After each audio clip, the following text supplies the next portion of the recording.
The morning after my uncle's death, Claire and I got into a heated argument as I begged her not to leave the house.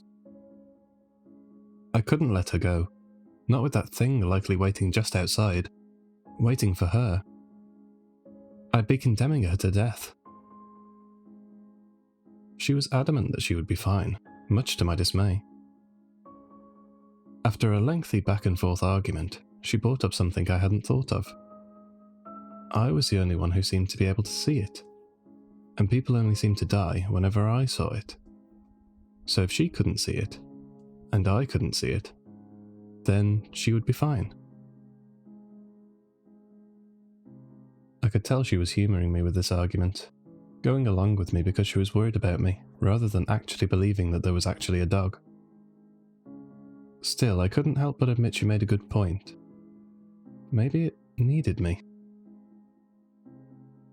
If other people couldn't see it, then maybe it couldn't do anything, or hurt anyone, unless I was there.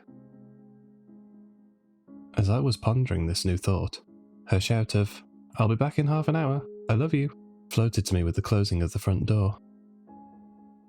And just like that she was gone, into the outside, into what could very well be the waiting gaze of that dog. I stared blankly at the door, my heart sinking into my stomach. Time seemed to pass at a snail's pace as I wandered the house on my own, terrified as to what would happen to my wife without me there to protect her. But equally terrified as to what might happen to her if I was there and we saw that dog. My heart was beating out through my chest. I could hear the blood rushing through my eardrums. I couldn't help but feel sick, constantly glancing back towards the door, waiting for any sign of her to come back. I'd never forgive myself if something happened to her, especially if it was something that I could have stopped by just not letting her go outside. I kept going back to what she'd said, about how the dog only appeared for me. It was the only thing I could cling to keep myself from going insane. The minutes seemed to stretch on as I tried my best to busy myself, to take my mind away to somewhere else. I'd cleaned the kitchen in the hopes that the monotonous tasks would preoccupy me, but now the spotless surfaces glinted back at me, and I was left in that same desperate state, alone with my thoughts. At a loss as to what to do to distract my mind from worrying, I was about to go into the living room to watch TV, boot up my PlayStation. I wasn't entirely sure, when a sound from the front door drew my attention back to the hall. My spirits immediately rose as I thought of Claire turning her key in the lock and pushing the door open, arms filled with shopping. My heart skipped a beat as the giddy feeling of relief filled me. Thank God she was safe. She was right, there was nothing to worry about. Elated, I began making my way along the hallway that led to the front door, ready to help her with the bags. When the sound came again, though, a sickening wave crashed over me as my stomach dropped and I realised what it was. It was a faint noise, barely audible, but still, it seemed to drown out everything else around me. Coming from the bottom of the door, although faint, it was unmistakable. The scratching of dulled claws against wood, like something gently pawing at the barrier that separated me and it. I stared at it, numb, as the sound continued. The relief that had welled up in me mere moments ago seeped away as the scratching increased in its intensity. It was coming more rapidly now, frantic and heavy. With abject terror, I realised what it was. The dog. It had to be.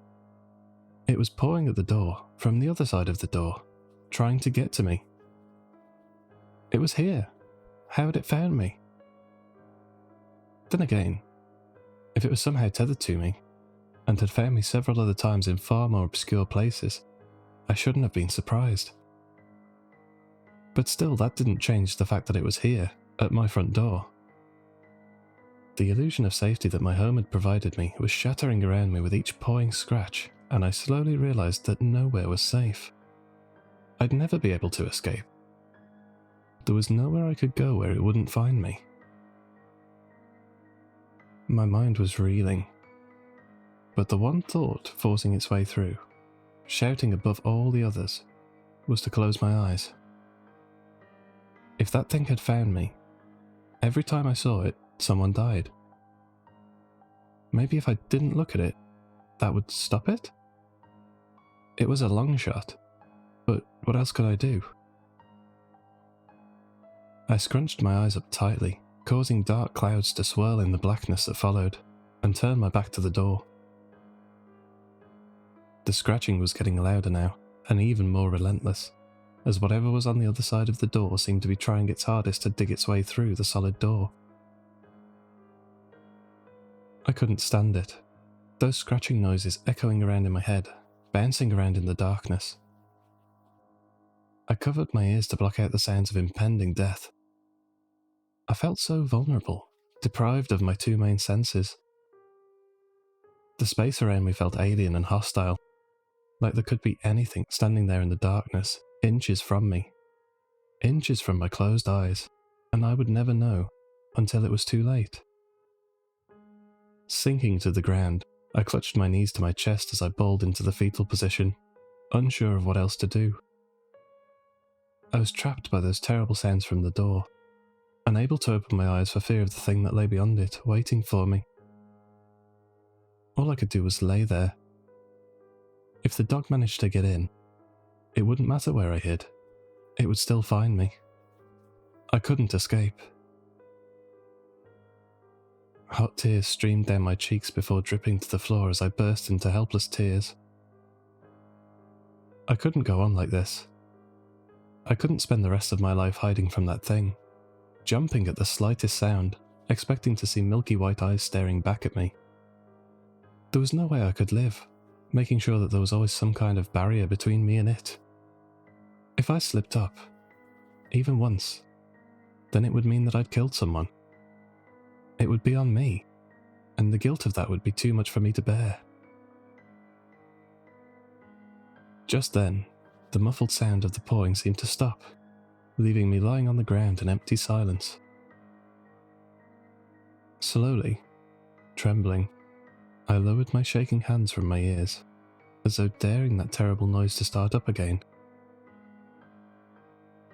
Pausing for a second, I strained my ears for any indication that that thing was still there. Nothing. Maybe it had gone. Given up?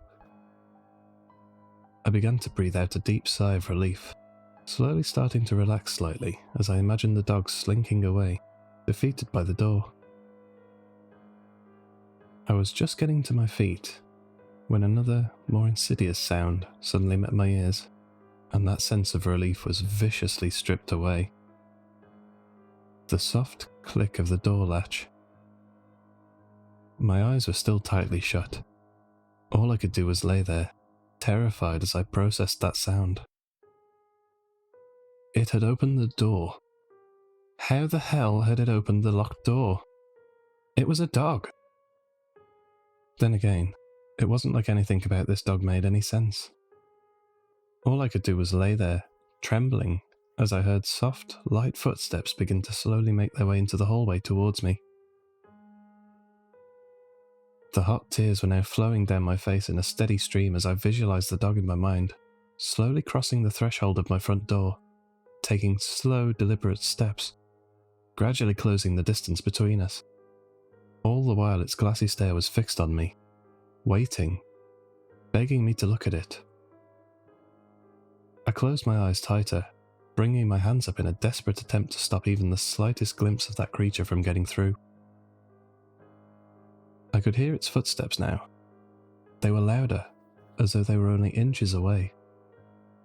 They were getting closer and closer, each one causing more and more panic to spread through me in pulsating jolts. I was trapped, helpless. There was nothing I could do. If I tried to run, it would undoubtedly follow me, waiting for me to drop my guard, to open my eyes, even a sliver, and then it would be too late. All I could do was lay there, hoping that somehow something would save me. Then, as abruptly as they'd started, the steps stopped. There was a cold silence that rocked me as I realised the dog was probably standing just in front of me now, its gaze fixed on my face, waiting. Everything was silent other than the pounding of my heartbeat in my ears. Just as I was imagining the dog watching me, I felt something cold press gently against my shoulder. My skin crawled as though in retreat from the foreign presence now touching it, and I cried out, unable to maintain my composure anymore. Hey, it's me. What's going on? Are you okay? Breaking through the cloud of fear like a blinding light, Claire's voice met my ears. She moved her cold hand away before embracing me in a tight hug as I sat there on the floor, exhausted and terrified. She was back. She was safe. The dog hadn't taken her. That thought flooded through me, filling me with warmth as I listened to the sounds of her voice, somehow muffled through the fog of my thoughts. Still, I refused to open my eyes. What if it hadn't left before she'd got back? What if it had followed her through the door and was sitting there in front of me? She wouldn't know. How could she? She couldn't see it. There was no way I could risk it. I wouldn't do that to her. I wouldn't kill her. Even if it meant I had to keep my eyes closed forever, I would do it. Still feeling her warm embrace, her voice was becoming clearer, asking me what happened. Between sobs, I explained everything, my breath catching in my throat. The scratching, the latch, the footsteps. The footsteps. There had only been one set of footsteps after the door latch had opened. My mind began whirring. My wife was here with me, so if the dog had followed her in, then surely there would have been sounds of another, different set of footsteps getting closer. One for her and one for the dog. I strained my ears again, listening for any sounds beside my wife. The sounds of breathing or panting from anywhere in the room. Any sign of another presence that could be hiding in plain sight. There was nothing. The hallway was silent other than the sounds of my wife and my rattling breath between sobs. It had to be safe, didn't it? Slowly, ever so slowly, I relaxed my clenched eyelids, allowing them to part slightly. The hallway's light flooded my vision, bringing with it the blurry outlines and shapes of my surroundings. I could just about make out Claire, crouched and hugging me, merging into the bright yellow of her raincoat. I could see the floor, empty other than Claire and me, stretching on further away from me. As far as I could tell, there was nothing else nearby other than that same furniture that had always been there, much to my relief. Over her shoulder, I could make out the blurry outline of the rest of the hallway, leading to the now closed door. It was all empty, devoid of any signs of life. Relief washed over me as I realised that it wasn't there. There was no sign of it anywhere. We were safe. I think I broke down again after that, but more with happiness than anything else. I was just so relieved that nothing had happened, that the dog had left me alone. I hugged my wife tighter, relieved and disbelieving, before she helped me up from the floor and into the living room. Little did I know that this was only the first true test of my sanity. In the weeks that followed, I was tested with an ever-increasing frequency. I would catch small, insidious glimpses of fur moving around behind the bushes in my back garden. As soon as I caught sight of it, I clamped my eyes shut as tightly as I could and stumbled out of the room, away from the window. Each time the panic and fear that I'd felt in the hallway would come crashing back as I realised that the dog was out there. It was definitely waiting, just biding its time until I slipped up. Other times, I'd hear that pawing at the door again. It was always faint, but it seemed like wherever I was I could hear it, no matter how far away I moved from the door. It never got any quieter, following me like it was coming from inside my mind. Whenever it happened, I instinctively shut my eyes, trying to block it out, trying to will it away. But it never seemed to be enough. No matter how hard I hoped, the scratching would continue like an itch, gnawing at my brain, one that I just couldn't scratch. Then, as quickly as it had started, it would stop, and I would be left awkwardly standing in the eerie silence that followed. The overwhelming fear that the dog was still somewhere outside, still waiting, would run through my mind, clouding my thoughts. It was impossible to get into anything that even remotely resembled a relaxed state. The worst of it, though, the hardest part of all of this, is what it did at night. Mine and Claire's bedroom was on the second floor of our house. It looked out over our garden and the houses beyond. We lived in quite a quiet area, so any sounds, even from a few houses over, could be heard pretty well, especially at night. With that in mind, one night I awoke to a sound that sent a chill trickling through me. My eyes snapped open, and I slowly shook off the stupor of slumber. Wiping the sleep from my eyes, I strained my ears, trying to focus on the sounds that had awoken me. It had been an eerie, high-pitched noise that seemed to pierce my ears, jarring me awake with a jolt. As I lay there in the dark, listening, I slowly began to come around more and more until I was able to place it.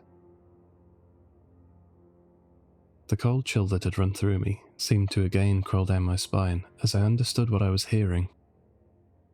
It was a dog. Somewhere outside came the frantic, saddening cries of a dog. The high-pitched whining seemed to echo through the night, bouncing around the silent houses. It sounded pitiful, almost painful. In any normal situation, I would have felt sorry for the poor creature outside. But there was something about the throaty, wheezing quality to it that made me feel sick. I had no idea where the sound was coming from, but I couldn't help imagining that mangy dog again. It was probably sitting there, below my bedroom window, looking up with its milky eyes, while crying that mocking, pained cry, just begging me to come and look at it. It would be staring up and waiting for me to open the window, waiting for me to look at it, and then it would get whatever it was that it wanted. It seemed to go on, unrelenting in tone and volume. With each high-pitched whine, it was like a jolt of terror shooting through me, running along my nerves and culminating in a pit in my stomach. I lay there for what felt like hours, completely still. The darkness of the near pitch-black room began pressing in on me, suffocating me with that awful sound, until, finally, I couldn't take it anymore. Turning to Claire, I shook her awake. She murmured something under her breath as sleep was torn away from her. Her half-open eyes whirled around before landing on me. "Huh? What's wrong?" she said, slowing slightly as the muscles of her mouth were still yet to wake up. "Shh! Can you hear that?" I said, gesturing to the window in the darkness. She seemed to sober up as she heard the terror in my voice. Straightening up, I watched as she strained her ears, listening for any sounds. The high-pitched cries of the dog seemed louder now, far louder than they had been when I first awoke. It was as though they were coming from directly beneath the window. It was maddening. Sitting in the darkness, I watched the dark shape that was my wife, sitting there as another bout of those high-pitched cries began. "That! Did you hear that?" I asked frantically. Claire began, and my heart sank as I knew what she was about to say. I was hoping, beyond hope, that she'd hear it, that the sound had been coming from a dog somewhere in the street, a real dog. But I knew in that moment of hesitation that she hadn't heard anything, that I was the only one that could hear those god-awful sounds. The feeling of isolation and helplessness that crashed down upon me at that moment, amplified by the suffocating darkness of our bedroom, was too much for me to bear. I burst into tears again, much to Claire's dismay. I couldn't help it. I couldn't go on like this. That dog was tormenting me. It knew.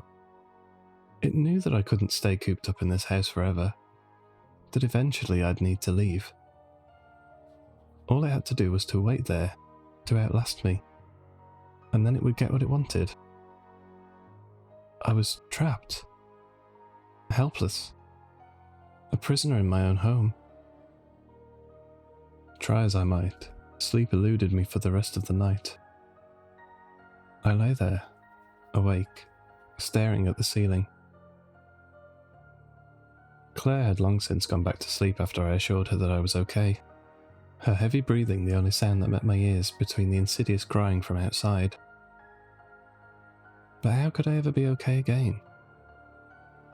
That crying was still there, echoing around in my head, until the thin light of the morning sun slithered through the blinds, seeming to banish the sounds to memory. I was exhausted, both physically and mentally, but I just couldn't sleep. I dreaded to think of what new torture the creature outside would think up for me if I did. I wish I could say that was the end of it, that the dog just left me alone after that, that it got bored. But this continued, intermittently, for several nights. Sometimes it sounded like the dog was just beneath the window. Other times it sounded more distant, but it was assuredly there, singing its terrible, mocking song of howls and whines that only I could hear. The sleepless nights that came with it began to take their toll on me. I became a shell of my former self, the bags that sat heavily underneath my eyes having only developed since this started. My appetite was non-existent, with the thought of eating being one of the farthest things from my mind. As a result, I'd lost I don't know how much weight. My clothes, once tight-fitting, now hung loosely from me, draping my meagre frame. My hair had grown longer and unkempt, exacerbating my dishevelled appearance. Claire was worried about me, but there was nothing she could do for me. Nothing that would help anyway. She tried her best to get me to eat, even going as far as to call the doctors on my behalf in an attempt to get me an appointment with a mental health specialist. I didn't go, of course. There's no way I could have left the house without seeing the dog. I knew that now. It would probably be waiting there, just outside the door. And then came the call. I was sitting in the living room, staring blankly at the TV, trying to block out the scratching sound from the front door that only I could hear, when Claire's phone rang. She looked at it, a confused expression playing across her face, before she answered it. "Hi, Jessica, how are you?" My ears pricked up as I heard the name, and I began to feel uneasy. Jessica was Claire's sister, and although they were by no means on bad terms, she only ever seemed to call with bad news. I watched as Claire's face seemed to drop like a stone, as Jessica must have relayed the reason for her calling. What felt like an hour passed in near-deathly silence, broken only by the occasional, "Uh-huh," and "Okay," from Claire, before she nodded her head, saying, "Okay, no problem, I'll be right there." She hung up her phone, sliding it back into her pocket as she got to her feet. "Everything okay?" I asked, knowing deep down that it most likely wasn't. "It's my mom. She's taken a turn again. Jessica's been looking after her for the past few days, but she can't tonight as her work are being funny about it," she said, beginning to gather up a few items and place them into an overnight bag. "I'm going over there to look after her tonight. Don't worry, I'll be back tomorrow." I balked, the thought of being on my own tonight filling me with dread as I imagined the haunting cries of that dog. Having Claire next to me helped to keep me grounded. Even if she was just sleeping, her presence was soothing. Still, her mother was elderly and lived on her own. This was the third bad turn she'd had this year, so I knew Claire had to go. She'd finished gathering her things, stopping at the door to kiss me goodbye before reaching for the handle. I instinctively closed my eyes as she opened the door. Although the scratching I'd heard earlier had stopped, I still in no way wanted to risk glimpsing that dog while Claire was around. She wished me goodbye, and I wished her luck, before she disappeared onto the other side of the door, closing it behind her, leaving me alone in the empty hallway again. The memories of the first time that she'd left filled my head. The scratching noise I'd heard against the door, and the fear that had come with it. I could feel it rearing its head again somewhere buried deep within.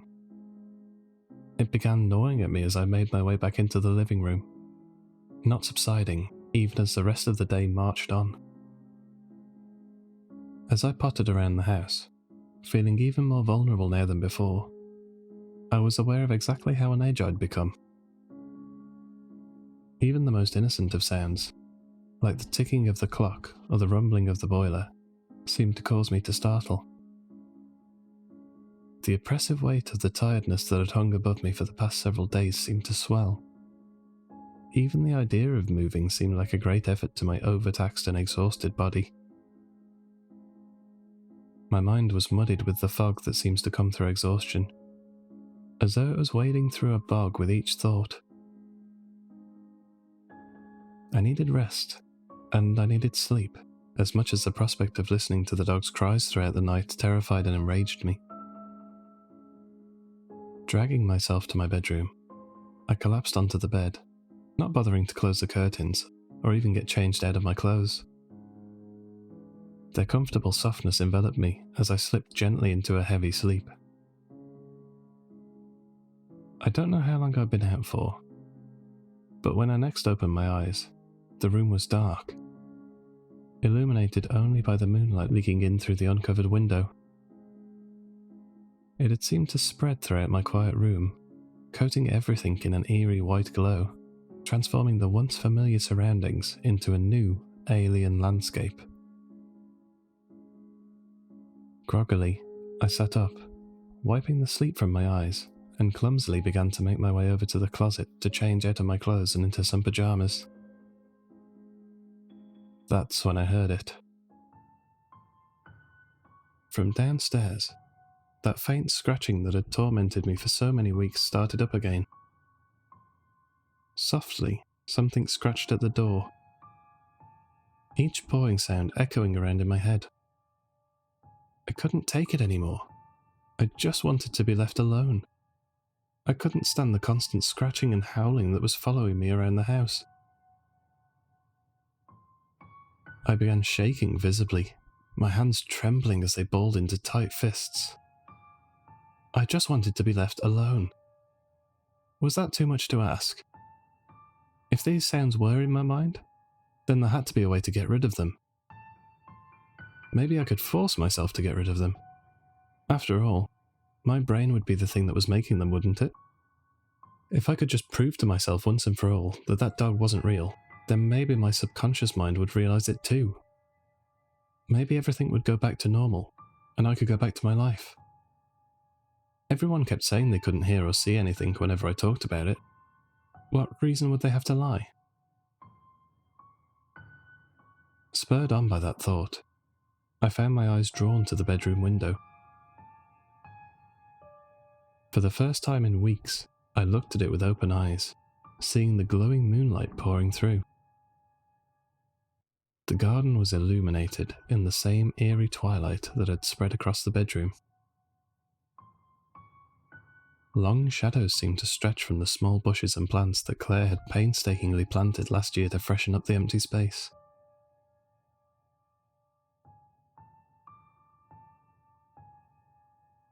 It felt odd, looking outside after all this time. A part of me was screaming at me that this was a bad idea, to just leave it and close my eyes. But the nagging fear in my mind had been suppressed by rage, and I needed to rid myself of this thing once and for all.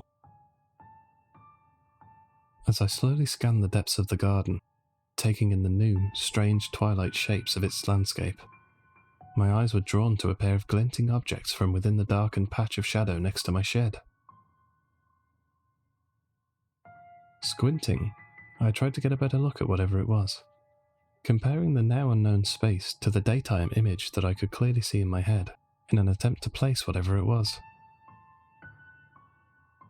Then they moved. Slowly, they started making their way from behind the shed, out into the glowing moonlight. Unease stirred in me, screaming for me to close my eyes, as I knew what I was about to see. Stepping out into the moonlight, those glinting objects, their long edges reaching out like sinister fingers. They were looking up, fixed on me as the snout of the dog began to make its way out into the open space of my garden, followed by the rest of the creature that had been tormenting me for so long. My jaw dropped as I saw it now. It looked perfect. The fur, now glossy and smooth, as though it had recently been washed, in no way resembled the creature that I'd first encountered. Its muscles, clearly visible and defined, covered its now thick frame as its tail wagged happily behind it. Other than those eyes, there was no indication that this dog wasn't a different dog entirely. One that had jumped over the fence from a neighbour's house or something. Those eyes still maintained their dead, milky stare though. The one that made me feel as though it was looking into me from somewhere deeper within. The one that caused the eerie feeling to swim through me each time I looked at them. I shuddered, a feeling of sickness washing over me as I remembered my uncle's face. Those same milky dead eyes that had looked at me as he lay there on the marble floor of his manor. They were the same. The dog slowly slinked into the centre of the garden, moving with a sleek grace through the maze of shrubbery, before finally coming to a halt. All of the while, it didn't take its eyes off me. It turned again to face me, before sitting and watching me, still as the grave. As I stared back at it, I couldn't help the creeping chill that began crawling along my skin. There was something about that dog that seemed to resonate now with the primal part of my brain. The part that was telling me to run, to get as far away as I could.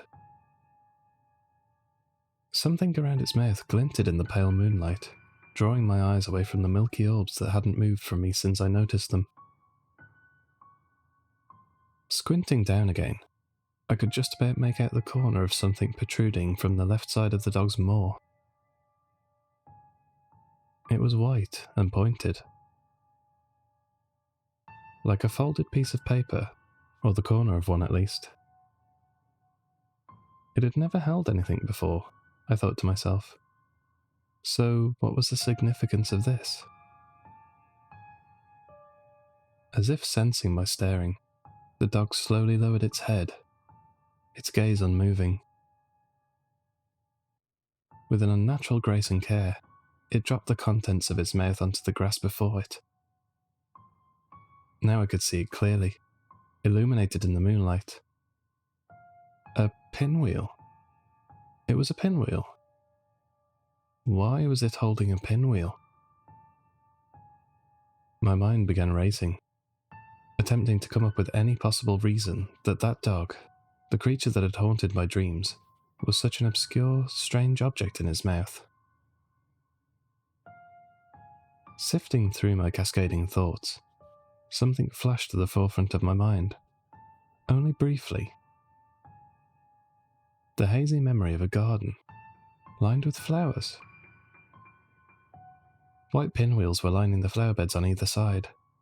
There were several of them, placed periodically along the flower beds like tiny windmills. The children enjoyed them. They liked watching them twirl in the wind.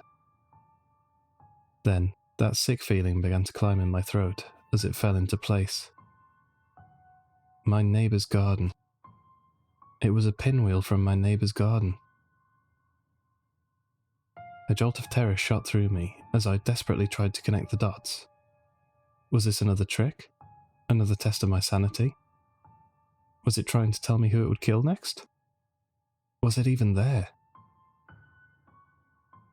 I felt sick just thinking about my neighbour and her daughter, sound asleep next door, unaware of the potential horror that could soon await them.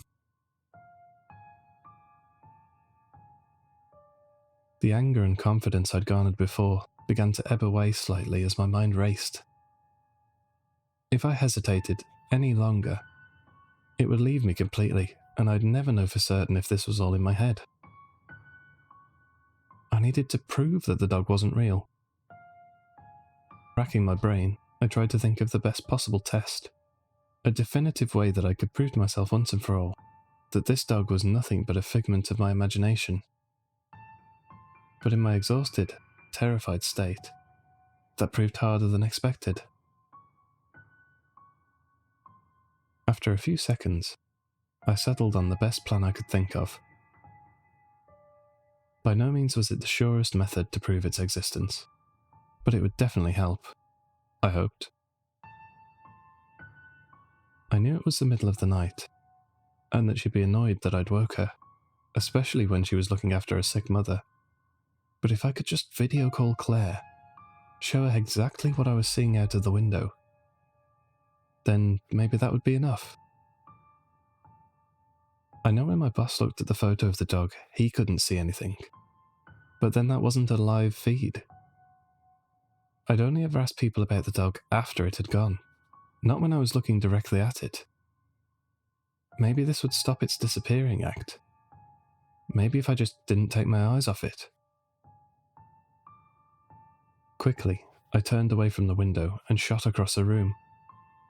My phone was sitting on the bedside table, charging as usual. I snatched it up in my hand, quickly running back to the window, unlocking it as I got ready to call her, to end this nightmare once and for all. Frantically flicking my eyes across the scene, I stopped dead, an icy cold emanating through me. The garden was empty. The small bushes with their stretching shadows were the only things visible in that pale moon's glow. There was no sign that anything had been there at all. An odd feeling of calming despair began to set in as I came to the realization that I must have hallucinated the entire thing. The dog wasn't real. It mustn't have been. All the times I've seen it, I must have imagined it. No one else had ever been able to see it, because there was nothing there to see. The deaths that I'd seen were mere coincidences.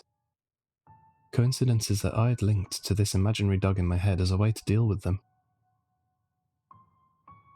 As I began to turn away from the window, a slight smile spread across my face with the knowledge that I was just crazy, that there wasn't really a monstrous entity stalking me in the form of a dog. Just as I began to turn away, a small breeze from outside caused a slight movement that caught my eye. I looked up again, scanning the garden's twilight for the source. What I saw sent my mind reeling again. I threw the curtains closed and ran to my bed, curling up and crying, crushed by the weight of the startling series of realizations that now bombarded me. The dog was real. I knew that now for sure. There was no way it couldn't be now.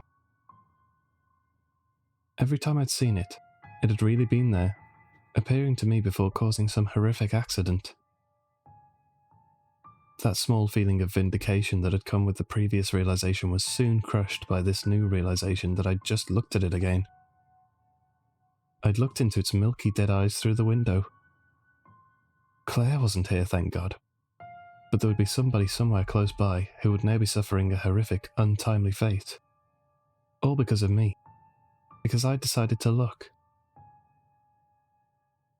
Tears flowed across my cheeks as I imagined my neighbour and her daughter next door. Both of them collapsed on the floor, cold and blue-faced, pain etched into their expressions. That image lingered there, floating just in front of my vision, no matter how much I tried to shake it off. I knew it would be them that was killed next. The dog had told me as much. The white pinwheel that had been slowly rocking back and forth on my lawn with the breeze. It had still been there when I looked out again, right where it had dropped it. That was all it needed to show me. I don't know what that dog is, or what it wants, but it's obvious that it's tethered to me somehow. I know for certain that it's never going to leave me alone now. Death seems to cling to it, and now it's following me. I have no idea what I'm going to do yet, but it's obvious that I can't just stay here. It's too dangerous. The chances of accidentally seeing it are too great. All it would take would be for me to drop my guard for a single moment. To look into a mirror that's angled outside, or some other reflection that I wasn't expecting, and then someone would die. Heck, the dog might even give up waiting and just come into the house, somehow force me to look at it. Claire's not back yet, thank God, but I can't put her in danger. She's the most important thing to me, and I'd never forgive myself if anything ever happened to her. Especially not if it was me that caused it. The only thing I can think to do is to leave. Go somewhere off the grid, somewhere isolated. I know it'll destroy Claire, but if there's no one around me, then maybe that dog won't be able to kill anyone else. Maybe I won't cause any more deaths. I can't think of another way to stop this. Thinking about how Claire will react when she gets back and finds the house empty, it's making me choke up in my throat just thinking about it. But hopefully, in time, she'll understand. I need to do this for her, to save her. Please, all of you. If you ever see anything out of the ordinary, just listen to your gut. It's feeling like that for a reason. Even if your brain thinks otherwise, don't trust it. Don't end up like me.